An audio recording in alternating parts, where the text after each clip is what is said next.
Thanks, Anna. Good afternoon, everybody. My name is Barry Radler. I'm a researcher at the University of Wisconsin Institute on Aging, which conducts the MIDUS study. I'm responsible for the survey data collection as well as for managing the vast array of different data types that the MIDUS study produces. So this is an outline, a plan for today's webinar. I'm going to be tag teaming this with Catherine at NACDA. I'm going to start with part one, which is background on the MIDUS study design, discuss some of the unique features and content measures, and I'm also going to talk about MIDUS's approach to documentation. Then I'll hand it off to Catherine, who will talk about accessing MIDUS data through NACDA and some of the unique opportunities and functions that NACDA provides. And then I'll wrap it up with part three, demonstrating something called the MIDUS Collectica Portal and how to access data through that. And then we'll end with questions, as Anna just mentioned. So MIDUS, which stands for Midlife in the United States, by the way, is a national study of health and well-being that was begun in 1995. And the study was conceived by a multidisciplinary team of scholars that really wanted to investigate aging as an integrated, what we call biopsychosocial process. And besides the multidisciplinary nature of the MIDUS study design, there's some other unique features as well. First of these is a wide age range at baseline, ages 25 to 74, a 50-year age span. This offers us to bring a focused look at transitions both into and out of middle age. Since baseline, at least for the core sample, we've repeated assessments about every 9 years or so for the past 25 years. And MIDUS now is comprised of multiple samples and cohorts. We have 2 national RDD samples, a core and a refresher. The core also includes subsamples of twin pairs and siblings of the main RDD respondents. We have 2 African-American samples from the Milwaukee area, both core and refresher. And we even have an international sample of Japanese adults. So these unique features of MIDUS have resulted in a complex study design, and that provides researchers a very rich data resource, but it also poses documentation and distribution challenges, and that's some of the things that we're going to unpack today.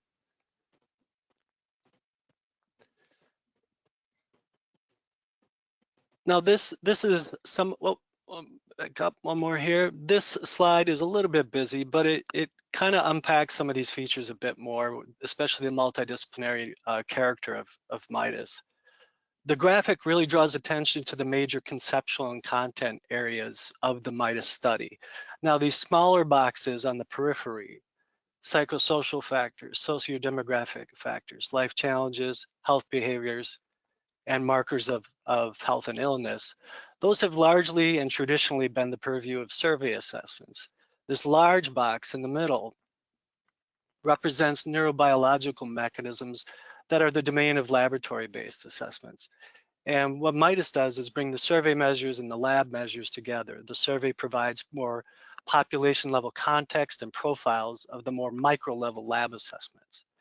And each of the boxes represents unique factors that influence health. But by examining diverse content areas in concert, MIDUS can tell a more comprehensive story of health and aging.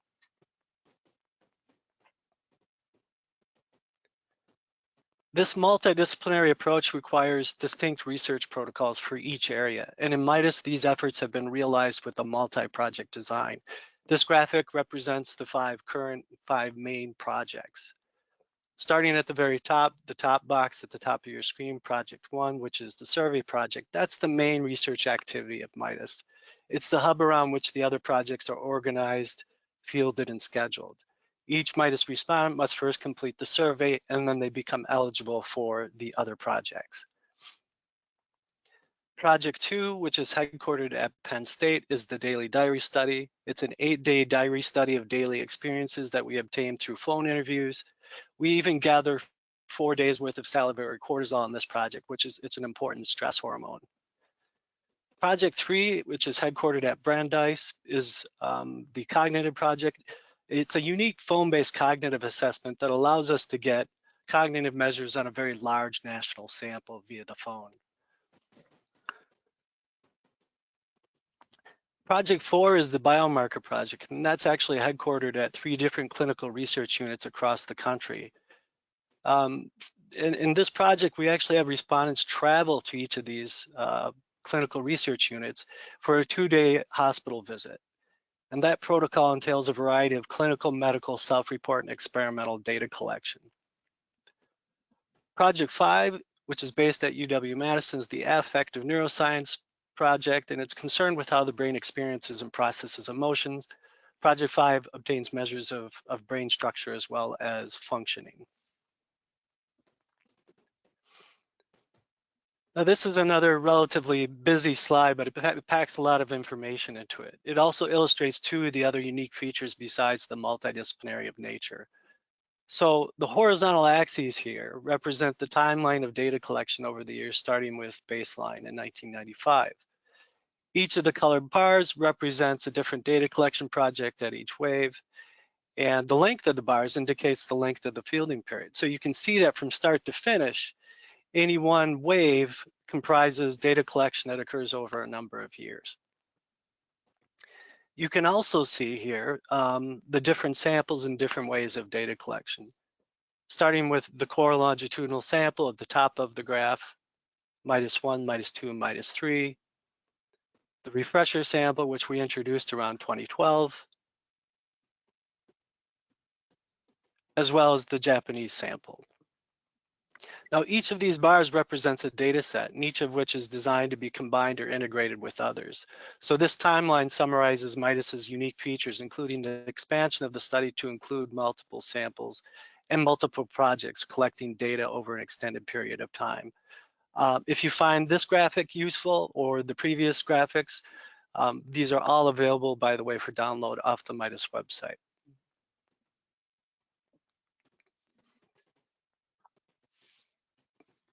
So the study has produced a large amount of longitudinal data so far.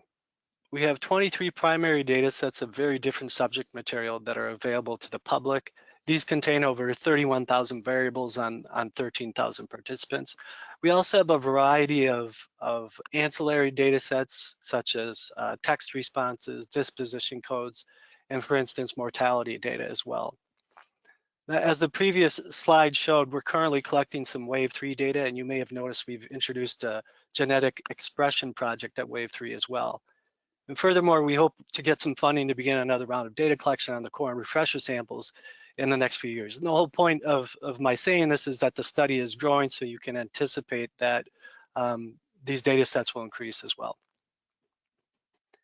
Now, as an NIH-funded study, MIDUS has taken its data sharing obligations quite seriously, adopting an open data philosophy and making its data publicly available quite quickly. MIDUS materials are archived and distributed primarily through NACDA, as Catherine will unpack later, and this has resulted in widespread secondary use of MIDUS data. To wit, we are the most popular study downloaded at NACDA. We're also one of the most popular studies in the whole ICPSR archive. MIDUS data have been downloaded over 121,000 times by 19,000 unique users across the world. And so far, we've generated over 1,200 publications using the MIDUS data. And like the research data itself, these numbers are increasing almost at an exponential rate. So this is a relatively quick summary of the major characteristics of a large and complex study. But before I hand things off to Catherine, I want to discuss the critical importance of documentation to such a study. So the popularity of MIDUS data to the research public has really required us to adopt a robust approach to how we document the study. With so much secondary use of the data, so many of these other pairs of eyes looking at the data, we want to maximize the amount of information conveyed about the data sets in our documentation. And we want to do so in an organized, standard way that's easy and accessible to our end users. And that goal is largely accomplished by assembling richly structured metadata. The metadata is a popular way of referring to data or information that supports the discovery, management, use, or analysis of research data. Metadata really conveys the information that's necessary to fully exploit the analytic potential in the data. And in the case of widely shared data like MIDUS, the metadata becomes somewhat like the de facto form of communication between the producers of the data and the secondary users of that data. This communication, in turn, of research metadata is greatly enhanced by employing a metadata standard, such as the Data Documentation Initiative. The DDI is a technical specification that supports rich descriptions of social science data, and it leverages the strengths of this IT world that we find ourselves in. And it allows the data to become machine actionable and independently understandable. And what does that really mean? Machine actionable means that the metadata standard, DDI, marks up metadata in a standard way so that machines, networks, and software can manipulate and present the data in dynamic ways. And independently understandable means obviously just what it sounds like. Users don't need to contact the data producer to explain the study's data and procedures. The metadata can support that and make the research data almost self-explanatory. At least that's the ideal.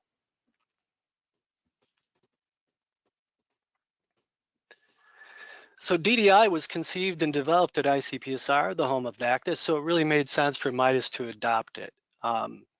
ICPSR and NACDA utilize a flavor of DDI called codebook that allows them to produce standardized electronic codebooks, but these are pretty much one-off standalone codebooks.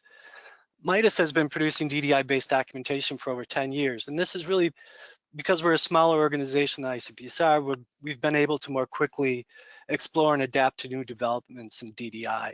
And in particular, we've developed a web portal that uses a flavor of DDI called Lifecycle to access the same data and documentation that's available at NACDA, but to do so in a manner that highlights the linked longitudinal nature of the MIDUS study. And so at this point in the webinar, I'm going to hand off the reins to Catherine, and she's going to discuss NACDA's MIDUS holdings and how to access them. And afterward, I'll continue with a walkthrough of how to access those same data and documentation through the portal. So Thanks, Catherine. Barry. Yeah, thanks, Barry, and thanks everybody for joining us today. So I am the data project manager for the National Archive of Computerized Data on Aging, NACDA. And we've been around for about 35 years. We're funded by the National Institute on Aging and part of ICPSR, as Barry mentioned, at the University of Michigan. And ICPSR is one of the world's largest social science data archives. And NACDA, our goal is to preserve and share data on aging populations. So we support gerontological research. And what you see here is our front page, and you can see our Twitter feed, a NACDA overview video, and important announcements that we post right there, right on our landing page. And up in the right corner is a picture of me and our director, James McNally, just so you can put a couple faces with a couple names. So if you go to our site, and you're looking for MIDUS, there's a lot of different ways you can search, but the most effective way that you could search for MIDUS would be to type in MIDUS into the search bar. And for single search terms, you don't usually need to use quotation marks around the word, which is why you see it just straight up MIDUS right here. And the default results view that you see are the studies and hyperlinks to those study pages. So I'm about to show you a recording of how you might navigate from your search to the series page and search for variables from series. And this is one of my favorite ways to look for data. I find that searching by variable gives better insight into the specifics. Like say you're looking for data on cognition, and you're looking for a specific way the question was asked. Searching by variables is often the way to go for that. So I'm going to play this now, and you'll see that from the search page, I navigate over to the series tab from the search results, and MIDUS series hyperlink, it shows up right there.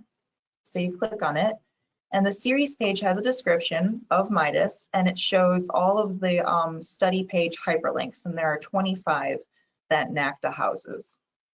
And then there's a variables tab for the series, And this is actually powered by DDI, DDI codebook, as Barry mentioned. So you can see I search for sample.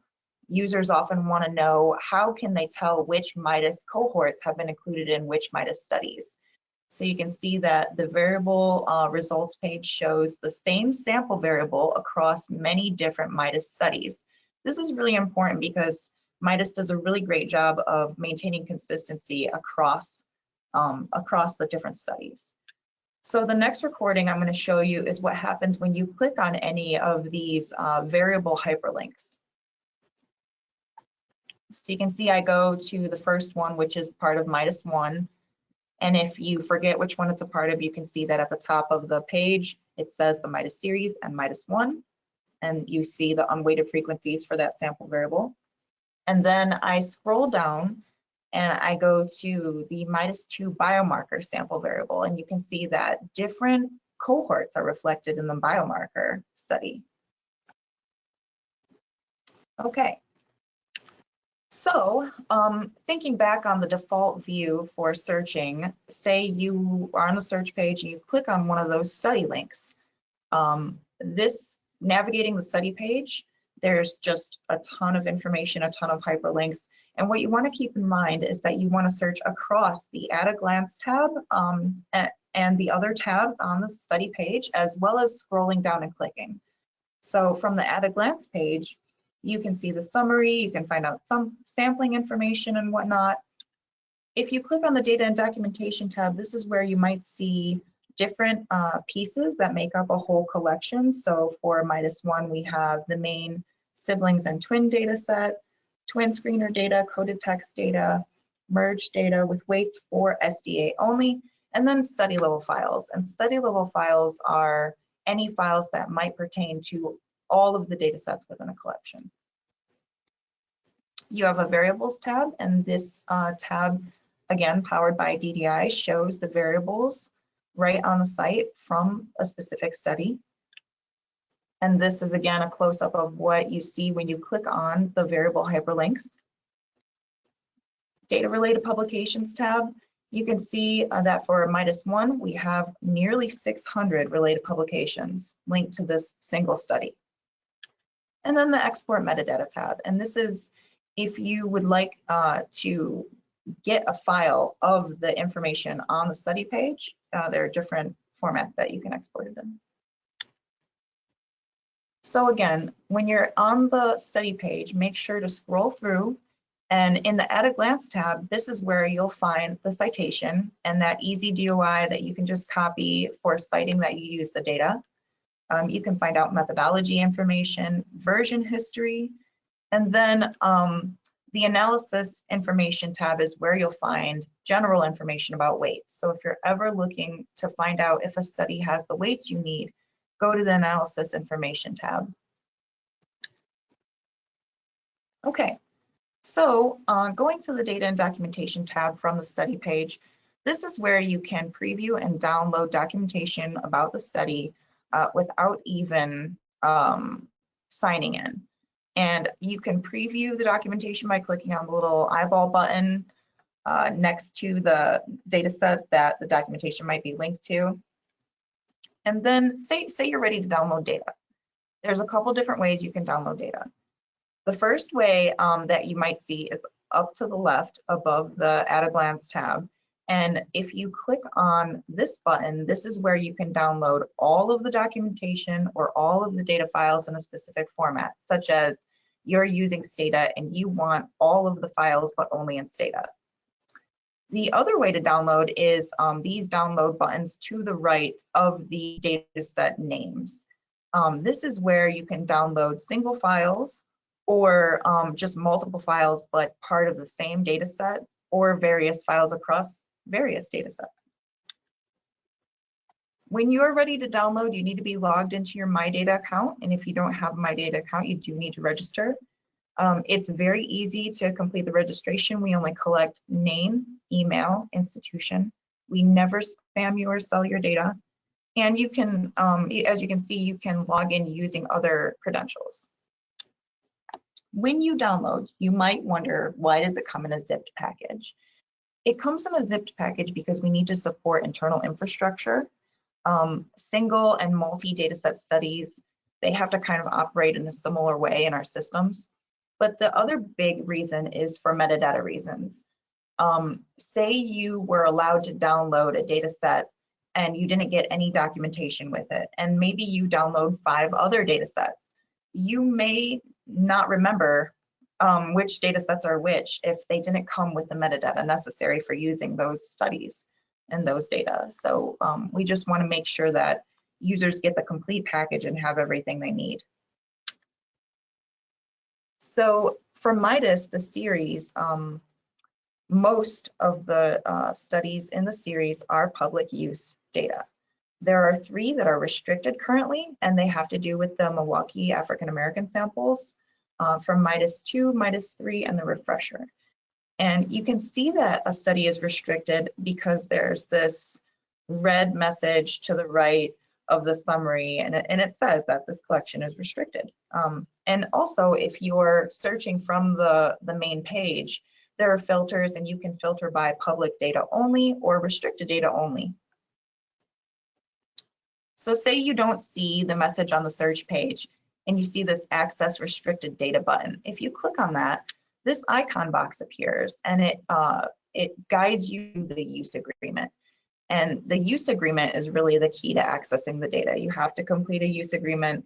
For MIDUS, we like to track the reasons for why the data are being used, as well as who's using the data. Okay, so you click on the use agreement. From there, you want to download the agreement, you want to read it, and you can either complete the required fields and then print it and sign it, or you can print it and manually complete them and then sign it. But at the end of the day, the reason that you need to print it and sign it is because we need original signatures on those agreements. And so you scan it back in and you email it to us. We are the main way to get data for MIDUS, but also like all of the restricted data, we handle the access to that. There's a short video on our site about this process, and after this webinar, we'll share the slides and you can see the link to the video, or if you're just curious, you can go to the site and there's a accessing restricted data page where you can watch it or read the process yourself. It usually takes less than 2 weeks if you email us an agreement. It takes, we just review it and approve it, and then there's a process of sending an encrypted link with a password. And basically it just depends on our workload and our queue, but we try to get to most agreements within the same week that we receive them. You might wonder, what are other researchers doing with these data? The best way to find out about how the data are being used or to get ideas for your own research is to look at data-related publications. And you can see that I'm on the MIDUS series page here, and there are, you know, over 1,400 related publications for this series that we've identified. And then say you've used MIDUS data and you're like, oh, I have a citation I could send. You can send it directly to us through this NACDA email. The NACDA email goes straight to me and Jim, or there's a form on the ICPSR site that you can fill out. And then when you send us your citation, we can link it to the study. You know, you specify the studies you used, and then you'll see your citation on our page as well. Another way to find out about study usage, and we're looking at MIDUS 1 right here, is you can see that on that study page, there are even more links, and one of them is to a use report. If you click on the usage report, it leads you to an ICPSR page where you can see the time frame that's editable and how many downloads there are, how many unique sessions there are, how many users. This is just one snapshot of the use report. If you scroll down, you can see different institutions that are represented and even more information, and you can print this. So going back to the search page, and I think I mentioned there are a lot of different ways you can search. The studies is the default view, but the very last tab in that search results view is the NACDA website tab. If you're searching for anything, if you're searching for MIDUS, it's good to pay attention to the results in this tab because we post important announcements through our site. And as you can see, the results here, we had some MIDUS 1 important news that we shared through here. So, you know, it's a good way for us to communicate with users and make sure that, you know what's going on. And if you want to stay in the know in other ways, there's a newsletter that you can subscribe to. So from our homepage, there's this subscribe to news button. We send out a quarterly newsletter and we include important updates about studies as well as information about recent releases and outreach we might be doing. It's a pretty good newsletter, and we try to keep you informed. If you're using the data and you have any questions, you can email our help email, the ICPSR help email, or again, you can email that ICPSR-NACDA email that goes directly to me and Jim, and we'll do our best to answer any questions that you have. Other ways to stay in the know, you know, not just our site, but we've got Twitter, Facebook, LinkedIn, and there's that email again. And we're, you know, we love working with MIDUS, and we love when users want to access MIDUS and when they reach out to us about how they've used MIDUS. So let us know what you're doing. I'll hand it over to Barry now. Thanks, Catherine. So this next section of the webinar is a demonstration of how to use the MIDUS portal to access the MIDUS data and documentation. Here's the URL on your screen. The portal is free and open to the public. All users have to do is register and agree to the same data use agreement that NACDA uses. So just recapping about DDI, using the DDI metadata standard has allowed MIDUS to develop this portal, which provides 3 useful functions to researchers. The first of these is an intelligent search. The portal can search keywords and specific metadata fields across MIDUS datasets, and it can array the search results intelligently. This kind of function is really crucial to secondary researchers who may not be intimately familiar with the nature and location of 31,000 variables that are spread across 23 datasets. Secondly, the portal provides what we call an internal harmonization function. A principal reason for conducting longitudinal research is to compare the same measures on the same individuals over time, right? So using DDI, the portal can clarify which variables are related to each other, both across waves or across samples, and it can provide data users a heads up when those variables might not be strictly equivalent. Finally, with the portal able to search across all of the MIDUS variables and to display information on related variables in different data sets, we thought it'd be pretty cool to not only provide users with rich descriptions of that data, but also the ability to download custom personalized data sets. So instead of requiring users to download whole data sets, find the variables they're interested in, then perform a series of merges to combine those longitudinal data sets, the MIDUS portal simplified this process, allowing users to find, access, and merge variables of interest into their own data set in essentially a single step. And the portal is able to do that because of the rich metadata that's been marked up in a machine actionable manner using DDI.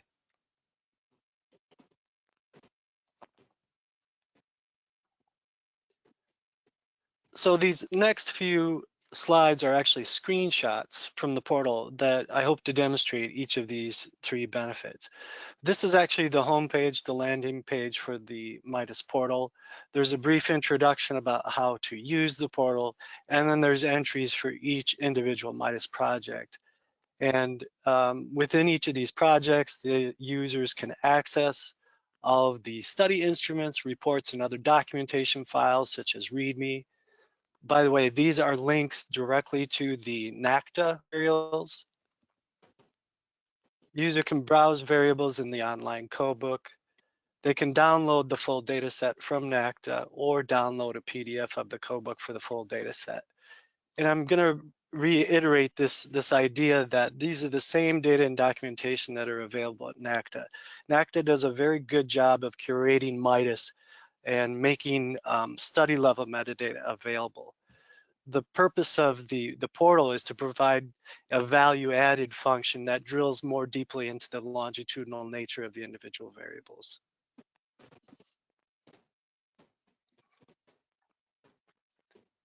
So the next slide shows these more interactive features of the portal. And one real quick caveat before we jump in, we're constantly working on and improving the portal, and that means that some of the displays and layouts that I'll be presenting might look a little bit different from your experience if you log on. Now, at the top of each page are 4 menus. In my view here, you see the admin menu as well. You won't see that.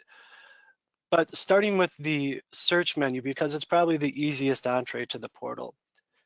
Here I've performed a search for variables related to smoking. And the portal searches metadata fields such as question text or variable labels. You can even look at conceptual descriptions that have been assigned to different variables. And the portal highlights in yellow the text it found in these different fields. And you can see here that it's highlighted different variations of the search term. So it's not just simply looking for smoking, but variations on that, such as smokes or smoke. The search results also show breadcrumbs for each variable, which is metadata about its source, the data file, the instrument, or the variable group. And let's say that I want to examine the variable C1P A41 a little bit more in detail.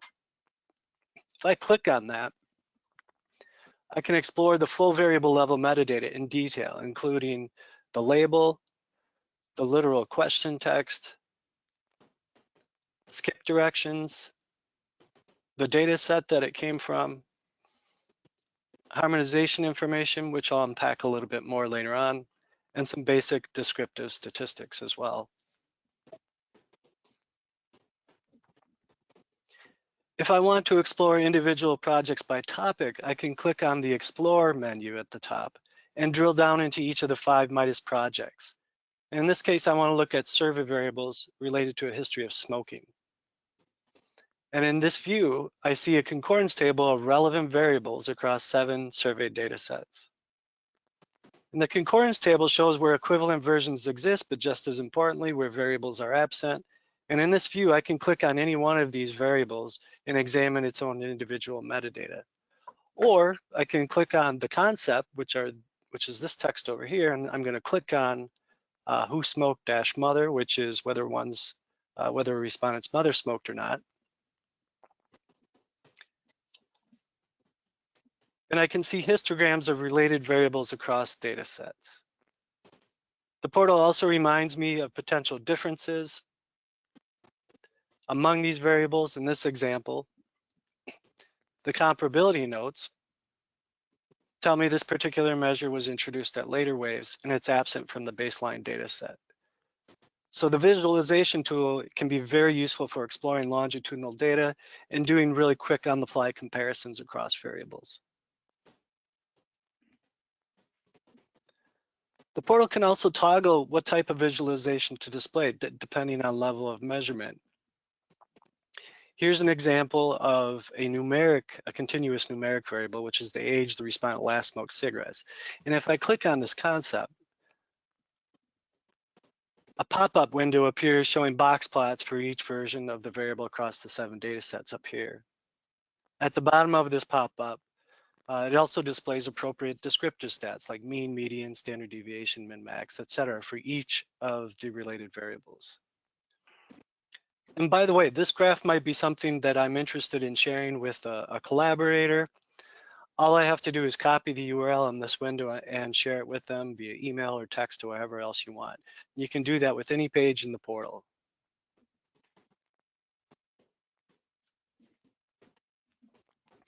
At a much more atomistic level, the portal provides detailed harmonization information about categories, classification lists, codes, and labels that are used in different versions of a variable. And in this example, which is self-rated physical health, we can see that the comparability notes warn us the scale was flipped at time 1.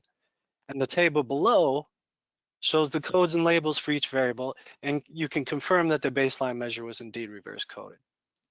So that's pretty nifty.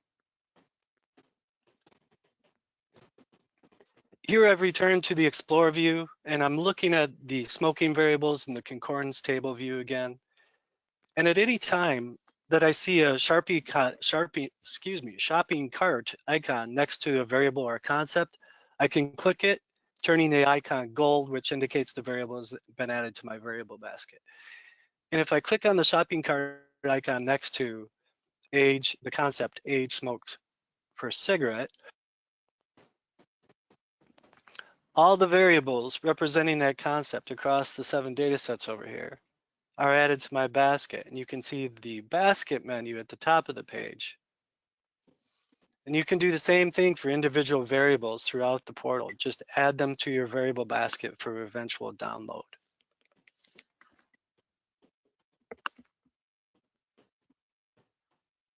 I can then click on the basket menu at the top of the page and review the variables in my basket. And then I can download either as a CSV or an SPSS. And a custom data set is pretty nice, but it also comes with customized documentation.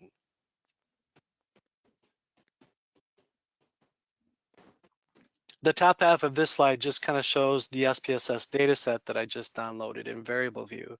The bottom shows the actual data. Custom data sets include default administrative variables like respondent identifier and sample identifier down here at the bottom. So variables from different waves and different projects have been automatically merged into one customized data set. And the portal does generate wide formatted or flat data sets. So if you want a different data structure for a specific type of analysis, you're going to have to do some data massaging, but the portal has brought you quite a long ways towards that goal.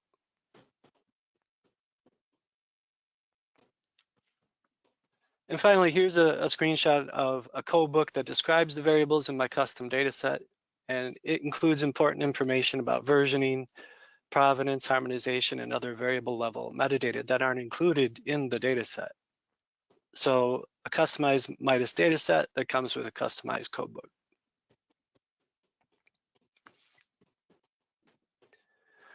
So a final note, if you have to or if you want to work with full data sets, NACDA is the place to obtain those. The portal really isn't designed to merge whole data sets, but nonetheless, merging whole data sets is still very easy. MIDUS data sets can be combined at the individual case level using key ID variables in each of the samples. MIDUS 2 ID, the MIDUS refresher ID, and the MIDUS ID. Relatedly, you can always determine the sample membership of each case in each data set using the sample MAGE variable. And I think Catherine also demonstrated this before. This variable will also let you identify cases within each MAGE sample that belong to subsamples, such as twins, siblings, or the Milwaukee cases. So just a brief recap. The MIDUS study design is multidisciplinary and integrated biopsychosocial approach. It contains longitudinal and linked data and is comprised of multiple cohorts and subsamples. The MIDUS data and documentation are available through both NACDA and the portal, but the portal, I think I've demonstrated, has some additional benefits for examining variable level metadata. This is the URL for the MIDUS homepage. You can find a lot of useful information on it, including links to both NACDA and the portal. And with that, we're going to open up the webinar to some questions, which I think Anna will manage. And thank you very much for your time. Great, thank you so much. And as a reminder, we've received a couple of great questions, and do please type in your questions in the GoToWebinar control panel on the right-hand side of your screen, or in that questions box on your mobile app. Okay, so we got our first question. Who should users contact if they have a question about accessing or using the MIDUS data? Okay, so for questions about accessing the MIDUS data, you can email me at icpsr-nacda@umesh.edu. I think that through our site, there's a contact page where if you don't remember that email address, there's a way for you to find it through our page. For using the MIDUS data, there are some questions that I can answer. For instance, as I displayed in the presentation for when users have questions about trying to identify information within the data set, I can help with that. But when it comes to analysis information, I think it would be best to contact the folks at MIDUS, like Barry, through the MIDUS site. And Barry and I can redirect users to each other as needed. We do that, you know, I would say, I don't want to say frequently, but we do it often enough that I think we have a feel for how to field user inquiries. Yeah. So, yeah. Thank you for asking that question. Catherine, I would only add that the MIDUS website, if there's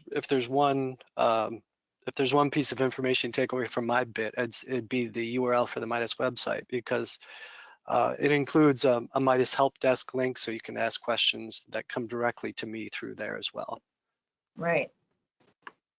Okay, so we have another question. Do you have any tips for accessing specific subsamples? So I guess that depends on what you mean, because the way that the MIDUS series is set up is that, you know, I guess it's set up by cohort, but a specific sample like the Milwaukee sample is in its own study. So you can find that easily through NACDA. Also, like as we showed, the sample manage variable identifies the different samples included within any data set. So in that first example that I showed, that was the data set 2 for MIDUS 1, and you could see that only twins were included in that. But Barry, do you have any tips for accessing specific subsamples that I didn't cover? You're right, Catherine, that the sample manage or sample match variable is how you identify those individual cases. Mm-hmm. Regarding Milwaukee, I didn't get into it. I didn't want to get too much in the weeds, but since it came up, the Milwaukee survey data sets, that's the only subsample that has its distinct and separate survey data set. And Catherine pointed out earlier too that those are restricted data sets. Without going into the details too much, the Milwaukee sample administered the survey in an in-person interview, which changes the format and the administration and even the variables. So for the survey data set, the Milwaukee subsample is distinct. However, once those Milwaukee cases migrate on to participation in the other projects, they're treated just like any other case, and those data are included with the national samples as well. Thanks, Barry, and thanks for that question. Okay, so a next question. What variables have been added to the MIDUS 3 latest version that were not included in the former versions? That's an interesting question. Yeah. It's probably quite a broad question. Yeah. As I demonstrated, it's too difficult to summarize easily. Yeah. But one of the functions of the concordance table in the portal is that you can actually see where new items have been added in different waves. Yeah, I think that's a really good point. The portal, I like that you highlighted that it's not just seeing what variables are included across the different MIDUS studies, but what's not included. So that is a good place to go for that. I think that, you know, all of the data, not all of it, obviously the Milwaukee is restricted, but all of the MIDUS data is free. Most of it's publicly available. And this isn't going to be a popular answer, but I would say that, you know, if you really want to get into the details of what's been included or added, you should download, you know, MIDUS 2 and MIDUS 3, and then look at the variable lists. And, you know, the quickest way I can think would be to copy them into Excel and use the highlighting tool to identify what's unique.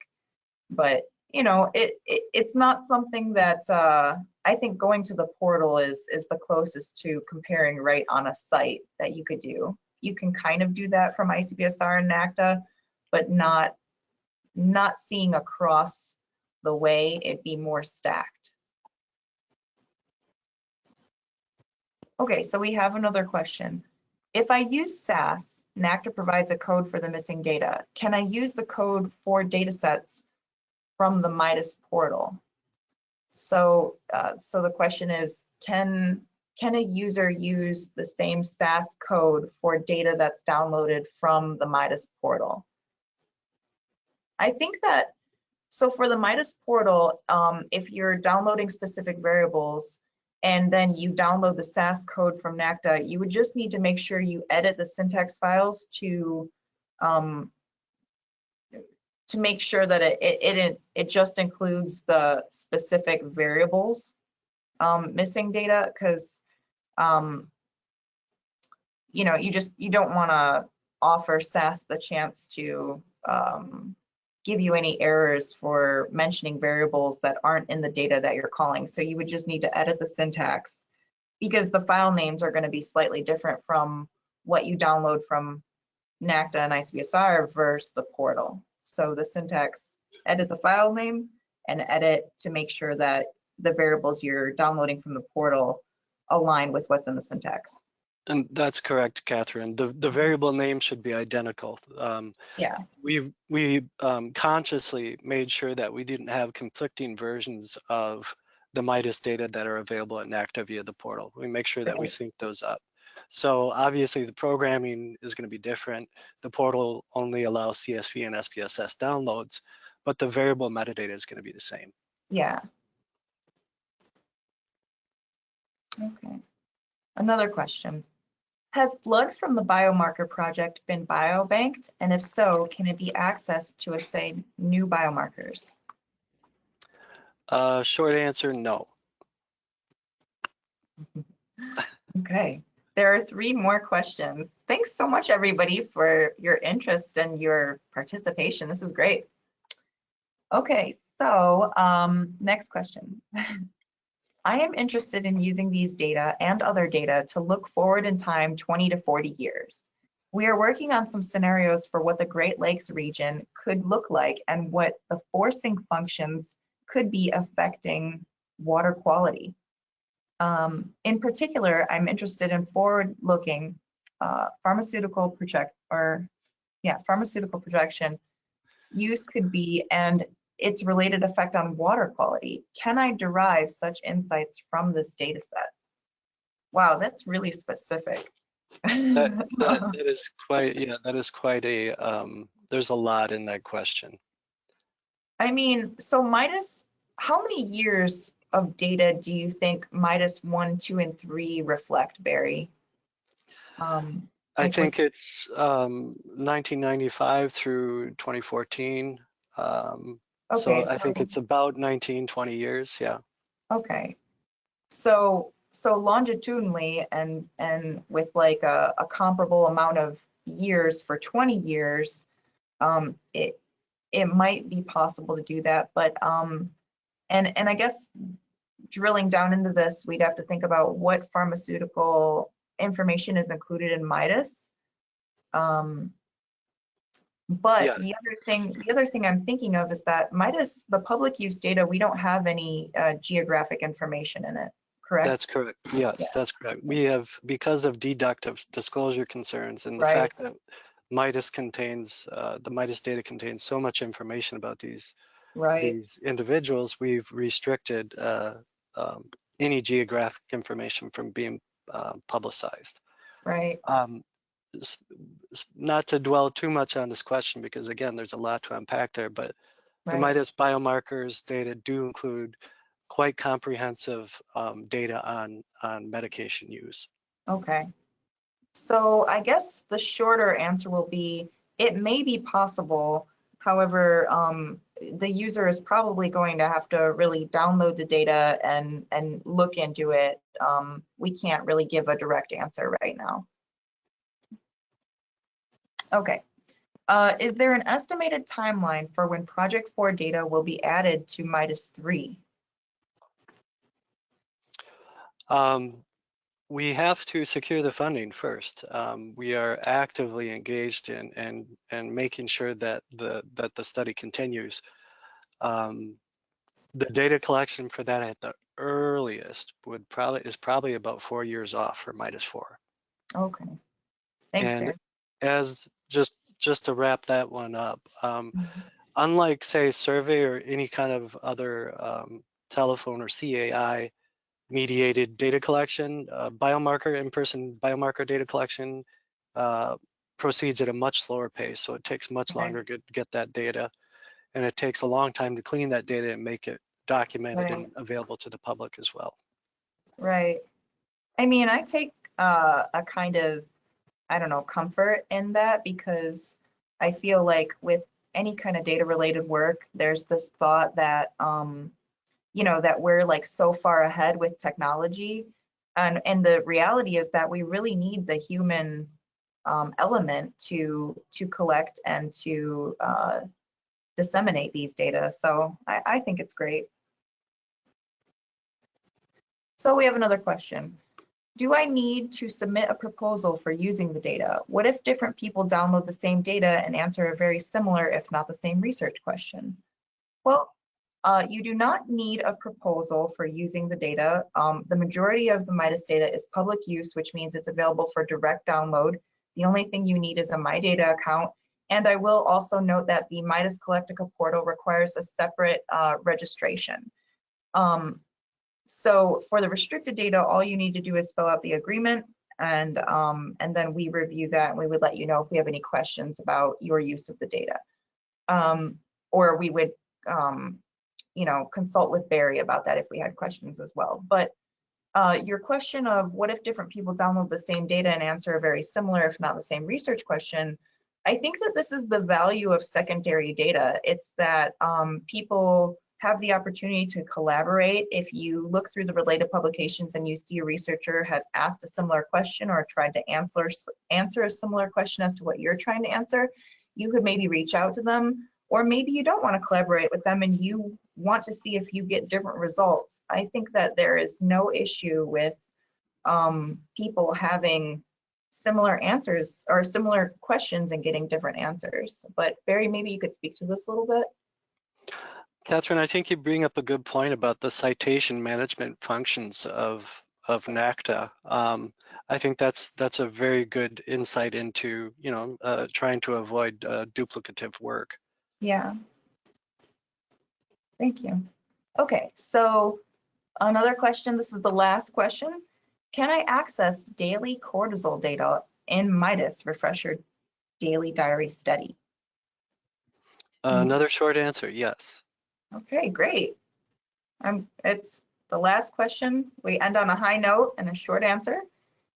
Thank you so much to everybody who joined and participated, and thank you so much, Barry, for doing this for us. And we will post this webinar, this recording, on our page when it's all ready. We want to make sure it's compliant. We have captions, so it's accessible by everybody.